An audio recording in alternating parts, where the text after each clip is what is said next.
What's up? So we are back and today we are doing VTSS Recommend. And today we're going to tell you 10 things that you need to do before 2018. 3 weeks we have before 2018 arrives and we need to do these things now. So my number one recommendation is related to fitness. Obviously. Surprise, surprise.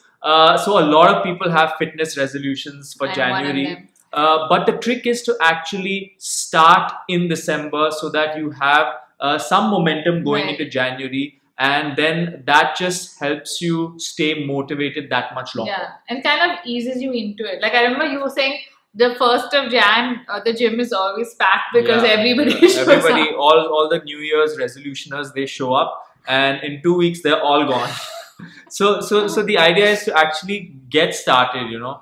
And if you see some results by the end of 2017, then you will be that much more likely to continue on. That's true.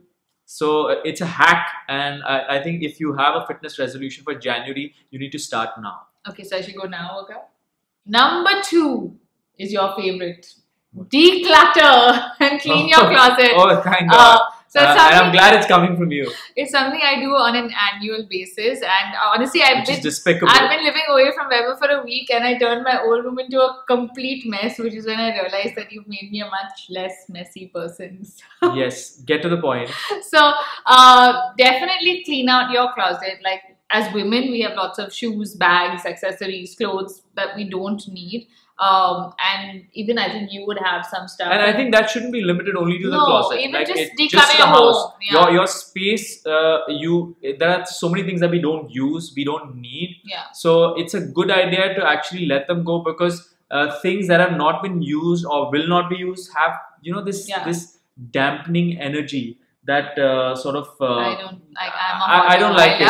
I mean, I don't get any dampening energy. I do, and I think that should be gotten rid of, and it's better if someone else is actually using it. So there's 2 options that you have. One, you can give it away to the needy. Obviously, there are always people who need stuff. Yeah. And if you're someone who is maybe on a budget, or you're a student and you're looking to make some money, there are lots of sites now that you can sell your old clothes on and things like that, which I think is a cool way for a student to you can revamp your wardrobe, selling your old stuff and buying new stuff with that, you know, money, if you're someone who's on a budget and things like that. So like a nice cleanup. Yeah, cleanup before, you know, January arrives. I think that was like you were giving me that as an indicator, right? No, you came up with it, so let's see if you do it. I shall. My second recommendation is to reflect on the year that has gone by, which is 2017. We all plan to do things every new year. So just have a look back as to what things you were able to accomplish and what things you just... how your year went. Yeah, how your year went. Like kind of like taking an inventory of what happened and how it happened and what you can learn from it. And that leads to planning for 2018. Because everyone sets goals and resolutions for a new year. So it's a better idea to have a look at the year gone by. So kind of analyze your year and then plan based on that for 2018. Yeah. Like whatever you couldn't achieve, you want to like. Yeah, because I know a lot of people who set these lofty goals of I'll lose 20 kilos in 3 months, or I'll make this much money. Or buy a house. So you need to first get a reality check of where you're coming from and what you were able to accomplish in the year gone by. And also, I think it's better, like you said, if you start thinking about your goals now, because otherwise it's like on the 1st again, everyone brings out their book and makes I want to achieve these things. I mean, if you're starting on the 1st of January, deciding about 2018, then you're already behind. You're already in the year. You're already behind, so you need to do that prior to January. So start reflecting on 2017, and then you can plan for 2018. My next one is buy yourself a Christmas gift. Because nobody gives me Christmas gifts. I buy my own now. When I was a child, my parents used to get us gifts. But as we got older, that kind of stopped. I gave you a gift last year. For Christmas? Yeah, I gave you a sketch. Oh, yeah, you did. Yeah, you did give me a gift. Yeah, but like, as in, I'm saying that if nobody gives you a gift, you should just buy yourself one also. Like, it's not a bad deal. Like a nice gift. Yeah, like whatever you want. No, I didn't say that. Whatever you want, like if there's something that's on your list and you want to get it, get yourself a gift. Yeah, I mean, that's a nice excuse to get a gift. My next recommendation is kind of personal. it is to finish that book. A lot of people set goals about reading and that much reading we'll do in this year, but they don't end up doing it.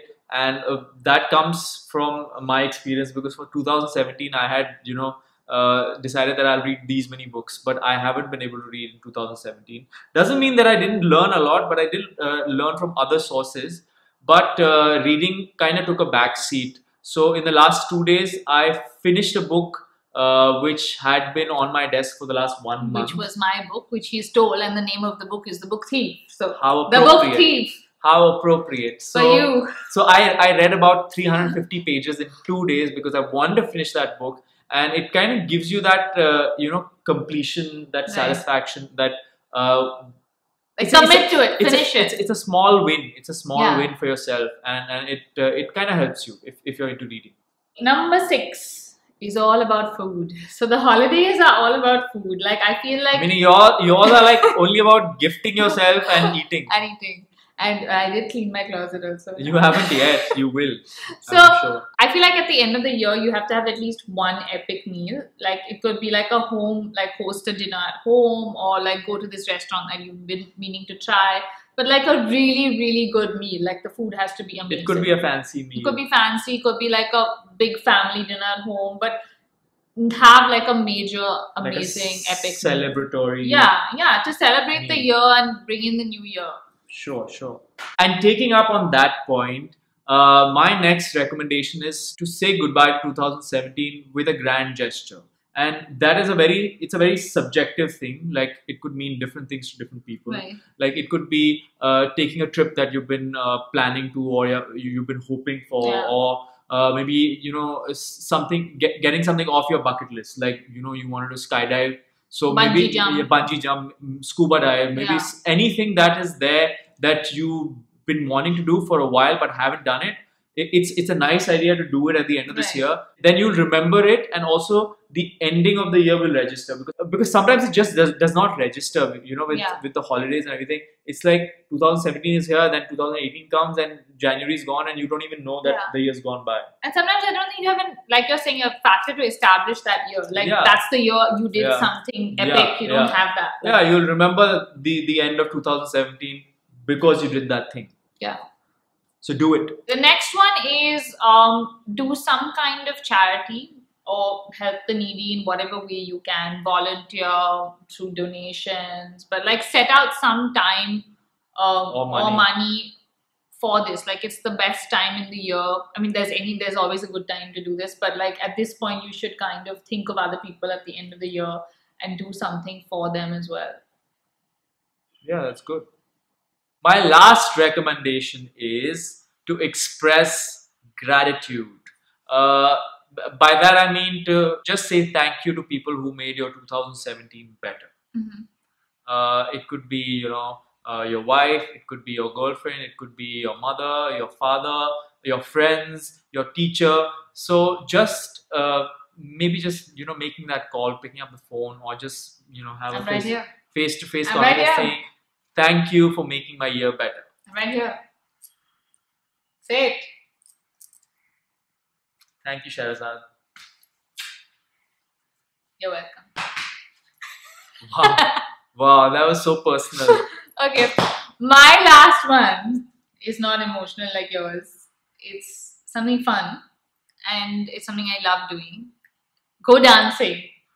Like, this is the time of the year when you should go dancing. Like, I mean, it's the best time for all the parties, like house parties or like Christmas parties and all of that.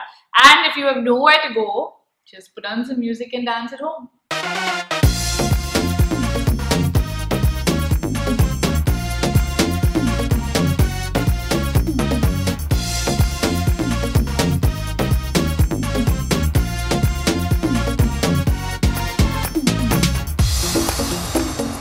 So that's it, guys. Those were our recommendations. You have 3 weeks and 10 things to do. Get to doing, and we shall see you next Wednesday. Bye-bye. Bye.